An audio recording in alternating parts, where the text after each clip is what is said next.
What's on, ladies and gentlemen? My name's Ross, I like games, and today we've got a new Digimon card to talk about. I'm afraid we didn't have a new Digimon card to talk about yesterday. They took a break from revealing new cards. They did chuck one out over Twitter, but it was Flower Cannon. It was a card we've seen before, which was very sad. But then again, I'd been waiting for an opportunity to show you my Digimon TCG buy list for a little while, so I can't be too upset that we got there. The good news is we have a new Magnaangemon to talk about today, and oh my goodness, this one's good. You see, I told you a couple of days ago, when we looked at the yellow Digitarma, I told you that we were destined to get some good yellow recovery cards. We had to get some good yellow recovery cards, because otherwise other cards in the set, like these yellow Digitarma, believe me, we'll get there in a minute, just wouldn't work. Well, great news, ladies and gentlemen.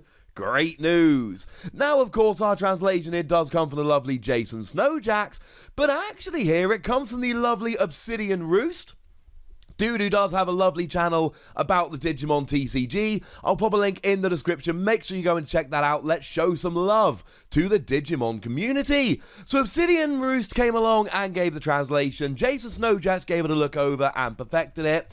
And here's what we've got.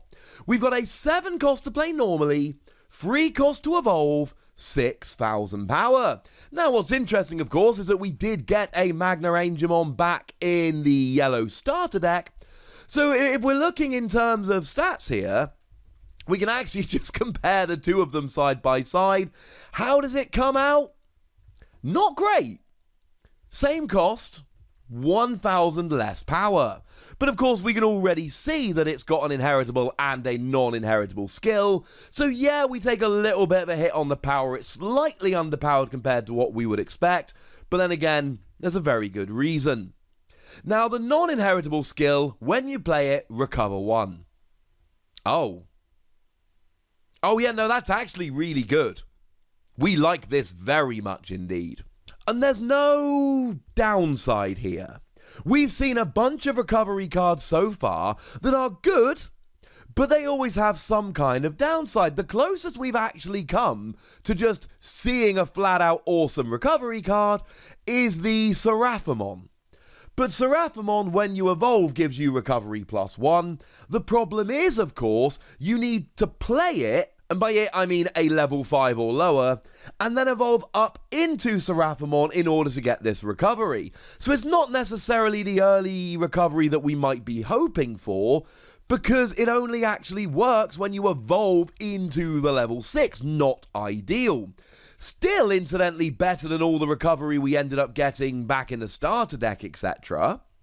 I mean, we could look at the promo Patamon, for instance, whereby when you play it, if your security is 1 or less, you recover 1. But of course, that only works if your security is 1 or less, which is, I think fair to say, not an ideal situation. It's not exactly what we're going to be hoping for. Yay, my security's less than 1.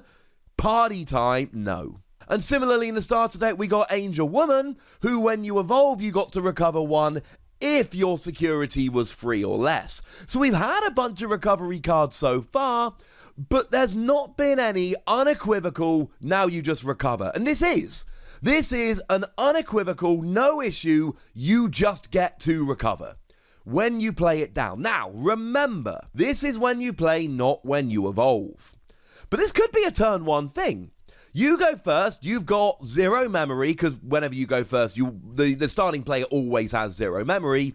You just play this down as a 7 cost card, and yeah, fine, you give it to your opponent with 7 memory to play with, but you have a 6,000 power Digimon down, and you've got 6 security cards to begin with. This is not one you want to evolve into. Now, it is one you want to evolve from, more on that in a moment, but this is not a Digimon you evolve into, this is a Digimon you evolve from. This is one where you want to play it down normally, because if you evolve, you don't get the really quite redonkulous skill, if I'm honest with you.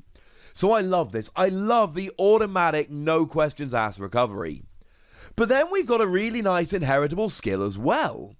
For every 3 security cards you have, this Digimon gets plus 1,000 power. Now, I suppose in theory, time we get some recovery cards to stop you decking out. Remember, if you cannot draw a card during the drawing phase at the beginning of your turn, you lose.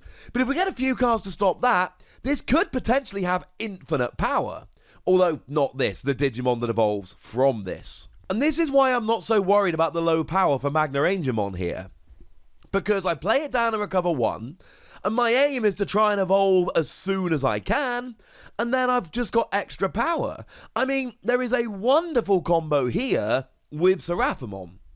You play this down, you then evolve into Seraphimon, you've recovered 2 cards, so as long as your opponent hasn't taken more than 1 security, you play this down, gain a security. Evolve into Seraphimon, gain a security. You've then got 6 security, or maybe 7 if your opponent hasn't taken any out. And then you get an extra 2,000 power, so that Seraphimon goes from a 10,000 power to a 12,000 power. And of course, don't forget that Seraphimon's other skill says that if you've got 3 or more security, you get security attack +1. Well, if you're recovering a card with Seraphimon and recovering a card with Magnaangemon, there is a very, very good chance that you are going to have 3 or more security. And you might think this is going to be almost impossible to do in 1 turn, but remember the other day I showed you about this new, what I've been calling the Digimon Beatdown deck, that some players over in Japan have been starting to get kind of excited about.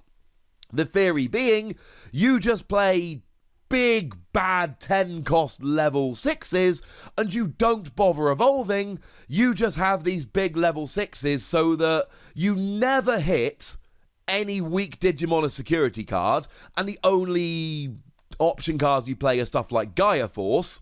So again, your opponent will be destroyed every time they attack a security, and you've got big powerful Digimon, so you're going to be able to go through your opponent's cards, and you're unlikely to be destroyed when you attack their security, etc. And that's a fun deck.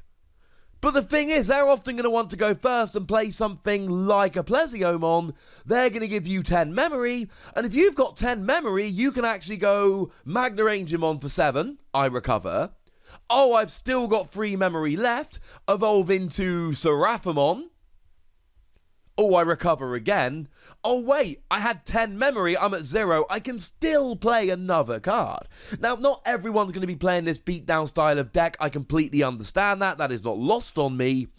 But the point is, there will be times you legitimately get this rolling, and it doesn't have to be a 1-turn thing. You don't have to play down Magnaangemon and Seraphimon in 1 turn.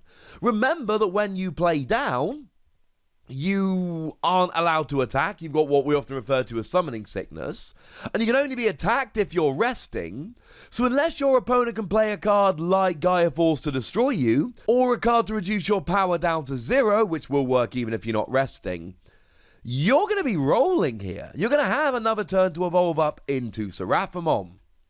And now those yellow Digitama we looked at a couple of days ago, link in the description, start making a lot more sense. Kaiaramon, if your security is 6 or more, the Digimon that's evolved from it gets plus 2000 DP. And then we've got Kaiopamon, when you attack, or the Digimon that's evolved from it attacks, and your security is 5 or more, you draw 1. And I told you that we had to be getting some cards that gave you better recovery so that you could legitimately and viably have 5 or 6 or more security cards so that you could be taking advantage of these skills. And I don't think Magnaangemon here is the last we're going to see of it. I think we're going to see more of these kind of cards. And that makes me super excited for yellow. I've just shown you how you can easily, and not that far into the game, go ahead and recover 2 cards. So you go from 5 security to 7. Now bear in mind you can play multiple Magnaangemon, and essentially if your opponent's got a bad hand, you can be piling on security.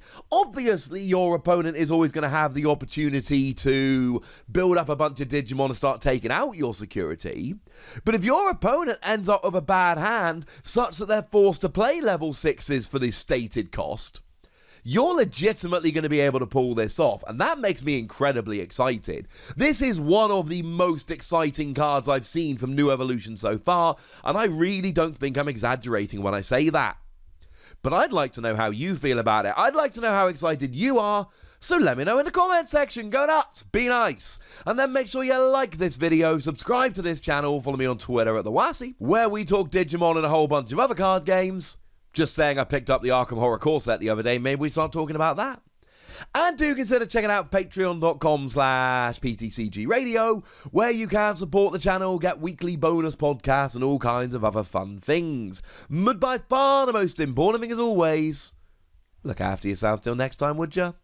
Thank you very much for watching. My name's Ross, and you've been watching Wossy Plays.